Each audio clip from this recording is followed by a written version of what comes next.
When billionaire Robert Wilson takes his disabled son Ethan to a restaurant, he expects the usual stares and awkward service.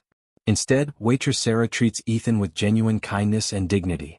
Watching her help his son, Robert makes a decision that will change both their lives forever. Before watching full video, comment below from here you watching, also like and subscribe for more stories. Robert Wilson hurried through the restaurant doors, his face tight with stress. The fancy place was packed with rich people in expensive clothes. Robert belonged here with his designer suit and famous last name. But his son Ethan, with his wheelchair and special needs, made heads turn for all the wrong reasons. "Table for two, please," Robert said to the hostess, gripping the handles of Ethan's wheelchair tightly. "Somewhere private." He always added that last word. Private meant away from staring eyes. Private meant where Ethan's occasional loud noises wouldn't bother others. The hostess smiled too brightly. "Of course, Mr. Wilson. Right this way." As they followed her through the restaurant, Robert felt the familiar weight of eyes on them. At 42, he had built Wilson Enterprises into a global empire worth billions. Business magazines called him brilliant. News shows wanted his opinions on everything. But none of that mattered when he was just a dad trying to have dinner with his 10-year-old son. Ethan had cerebral palsy. His body didn't always do what he wanted, and talking was hard for him. But behind his bright blue eyes, exactly like Robert's, was a mind that understood everything. The hostess seated them at a corner table, partially hidden by a decorative plant. "Your server will be with you shortly," she said before hurrying away. Robert sighed. These monthly dinners out were important. Since Robert's wife died 3 years ago, it had just been the two of them. Between his work and Ethan's special needs, real father-son time was rare. "Well, buddy," Robert said, unfolding Ethan's napkin, "what looks good tonight?" Ethan made a sound and pointed to the menu with an unsteady finger. "Spaghetti again?" Robert smiled. "You're so predictable." A young woman approached their table. Her name tag read Sarah. She wasn't like the other servers here. No fake smile, no overly polished manner. Just a simple, genuine warmth. "Good evening," she said. "I'm Sarah, and I'll be taking care of you tonight." Robert noticed her tired eyes. This wasn't someone born to luxury. This was someone working hard to survive. "Hello," Robert replied stiffly. "We'll have." "Hi there." Sarah interrupted, but she wasn't looking at Robert. She was looking directly at Ethan. "What's your name?" Robert blinked in surprise. Most people talked around Ethan, not to him. Ethan made a sound trying to form his name. "That's Ethan," Robert said. "Well, it's very nice to meet you, Ethan," Sarah said, still maintaining eye contact with the boy. "I like your robot t-shirt. I love robots too." Ethan's face lit up with a smile. He made an excited sound and moved his hands in a jerky motion. "He's trying to tell you about his robot collection," Robert explained. "You have a collection? That's awesome," Sarah said to Ethan. "Maybe you can tell me all about it while you decide what to eat?" For the first time that evening, Robert felt the tension leave his shoulders. Here was someone who saw Ethan, really saw him, not just his disability. "He wants spaghetti," Robert said. "Excellent choice," Sarah nodded at Ethan. "And what about your dad? What's he having?" Ethan made a sound and pointed at Robert. Sarah laughed. "You think he wants spaghetti too? Is that right?" Ethan nodded enthusiastically. "Well, 2 spaghettis it is," Sarah said. "Can I get you gentlemen something to drink first?" After taking their drink orders, Sarah left. Robert watched her walk away, noticing how she stopped to help an elderly woman who had dropped her purse, then comforted a crying child at another table. All while moving quickly between tables, carrying heavy trays, and managing to keep a genuine smile. "She's nice, isn't she?" Robert said to Ethan, who nodded vigorously. When Sarah returned with their drinks, she accidentally spilled a little water on the table. "I'm so sorry," she said, quickly wiping it up. "It's just water," Robert said. "No harm done. Thanks for understanding. It's been a crazy night. Actually, a crazy week." She hesitated, then added, "A crazy year, really?" Something in her voice made Robert ask, "Tough times?" Sarah gave a small laugh. "You could say that. Single mom, 2 jobs, college classes, and my car just died last week. Now I'm taking 3 buses to get everywhere." She shook her head. "Sorry you didn't come here for my life story. Your food will be out soon." Robert watched her walk away again, this time seeing beyond her cheerful exterior to the exhaustion beneath. When their food arrived, Robert noticed Ethan was getting restless. Eating in public was always challenging. Ethan's movements weren't always controlled, and spaghetti was messy even for people without cerebral palsy. "Need some help, buddy?" Robert asked, reaching for Ethan's fork. Ethan made a frustrated noise and pulled away. He wanted to do it himself. Okay, Robert said, holding up his hands. "Independence. I respect that." But as Ethan struggled to twirl the pasta, his arm jerked, sending sauce splattering across the white tablecloth. A woman at a nearby table made a disgusted sound. Robert felt his face grow hot with a familiar mix of anger and protectiveness. Before he could say anything, Sarah appeared with extra napkins. "No worries," she said cheerfully, cleaning up the spill. Then to Ethan she said, "You know, I have a trick for spaghetti. Want to see?" Ethan nodded eagerly. Sarah crouched beside Ethan's wheelchair. "May I?" she asked, reaching for his fork. Ethan let her take it.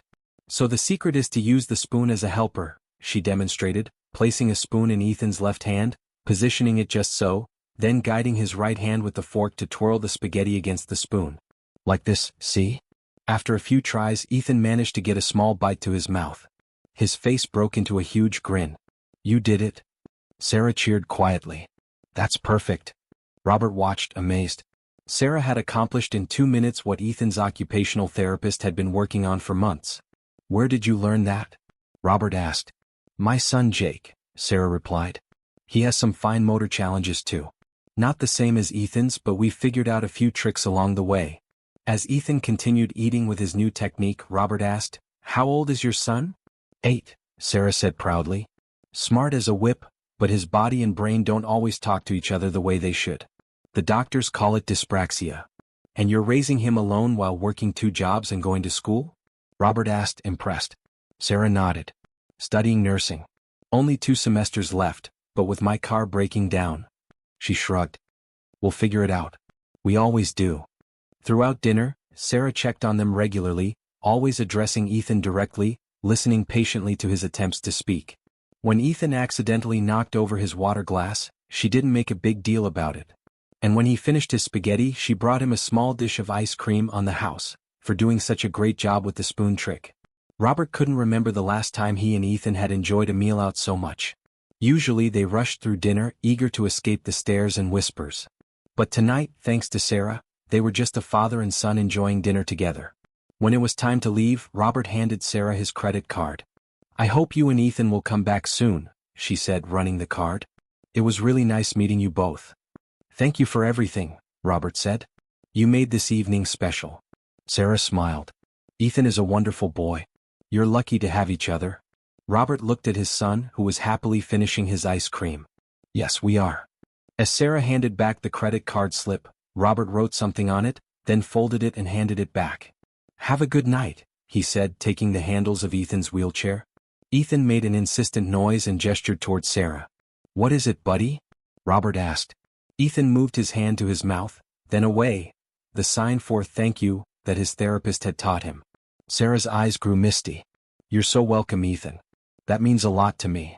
After they left, Sarah picked up the credit card slip to see how much tip the wealthy man had left.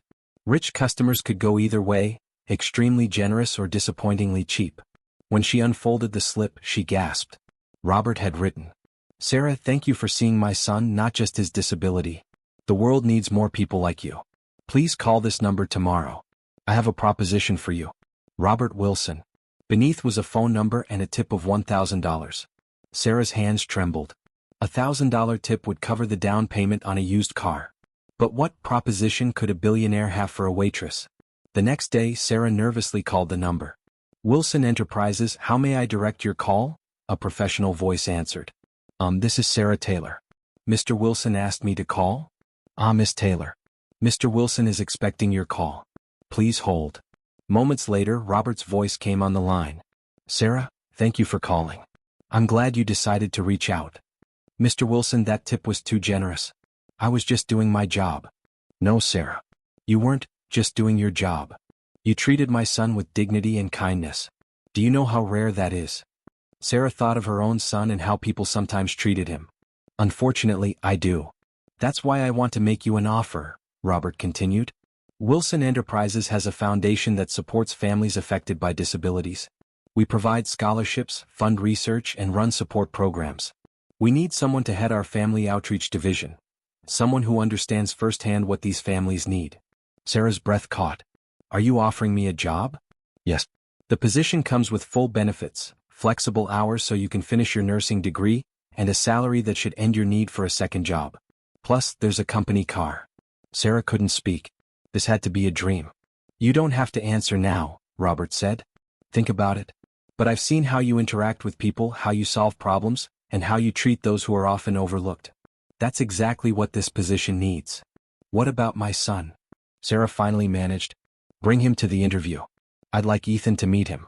And our corporate offices have an on-site childcare center with staff trained to support children with various needs. 2 weeks later, Sarah stood in the lobby of Wilson Enterprises, holding Jake's hand. She still couldn't believe she was here. Robert greeted them personally, Ethan by his side in his wheelchair. Sarah, welcome, Robert said, shaking her hand. And this must be Jake. Jake hid slightly behind Sarah, nervous in the grand building. Ethan made an excited noise when he saw Sarah, then noticed Jake and waved enthusiastically. Ethan remembers you, Robert told Sarah. He hasn't stopped talking about you, in his own way of course. Jake peeked out at Ethan. He has a cool wheelchair. Would you like to see how it works? Robert offered. As the boys became acquainted, Robert turned to Sarah. The job is yours if you want it. After meeting you, I had my team create the position specifically with your skills in mind. But why? Sarah asked. You barely know me. Robert looked at their sons, who were already engaged in conversation, Ethan showing Jake how his wheelchair could raise up and down. Sometimes you just know when something is right, Robert said. That night at the restaurant, I saw how you treated Ethan. Not with pity or discomfort, but with genuine respect. Our foundation needs that perspective. And frankly, Ethan and I need people like you and Jake in our lives. 6 months later, Sarah stood at a podium, addressing a room full of parents at the first Wilson Foundation Family Weekend, a retreat for families with disabled children. When life gives us challenges, she said, looking at Jake sitting proudly in the front row next to Ethan, it also sends us angels. Sometimes they come in unexpected forms, like a chance meeting in a restaurant. In the back of the room, Robert Wilson watched the woman who had changed his and Ethan's lives as much as he had changed hers.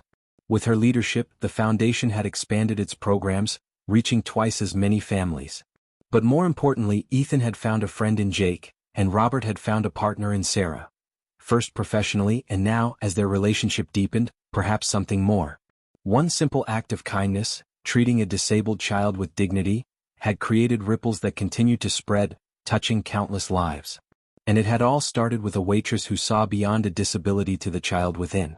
As Sarah finished her speech to enthusiastic applause, Robert thought about how quickly life could change. One moment, you're a lonely billionaire having dinner with your son. The next, you found a whole new purpose, and maybe even a new family, all because someone took the time to really see the person who mattered most to you. Sometimes the greatest gifts come from the most unexpected places. And sometimes, changing one life means changing your own in ways you never imagined.